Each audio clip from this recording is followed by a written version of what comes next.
Kapag daw natin kinuwenta nga yan sa arawan, saan mga nagtatrabaho ng 5 araw sa isang linggo, that's Mm, 1,100 per month.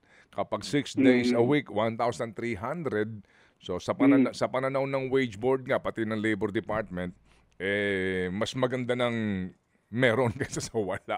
So sorry, yan ang sinasabi, 'di ba? Kumbaga, bilangin mo ang iyong biyaya, Rene. Gano'n po yung count your blessings. Ano yung tugon do sa gano'ng uri na nga ng reasoning din? Eh, ayaw na natin ng gano'ng, rason na buti na yung meron kaysa wala. Pero kung kasi dapat ang dagdag ay maramdaman, 'di ba? Maging signifikante at, mag-address dun sa kahirapang, dinaranas ng mga manggagawa.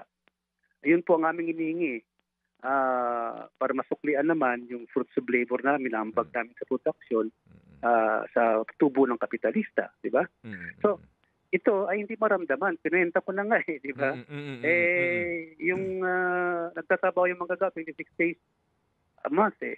So, 18,000 lang 'yan. Mm, May kaltas pa kami, kahit sasabihin ng minimum wage earner exempted sa tax, merong kaltas 'yan sa PhilHealth, Pag-ibig, oo. SSS, Mm, mm, 'di ba? mm, Na 1,200 more or less. So, 16,870 lang 'yan for 26 days. Pero kumakain ang manggagawa sa milya ng 30 days. mm, I-divide mo yan sa 30, 562. mm, Ngayon, tanong natin sa Department of Labor, pag may pamilya ka, paano budgetin yan ng 562 sa araw-araw?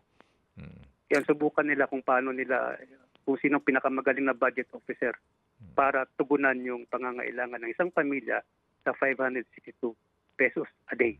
oh, naintindihan natin. So, Mm, mm, mm, diba, hindi talaga maramdaman. So, yun yung panawagan namin. Tama na yung bari-bariyang aumento.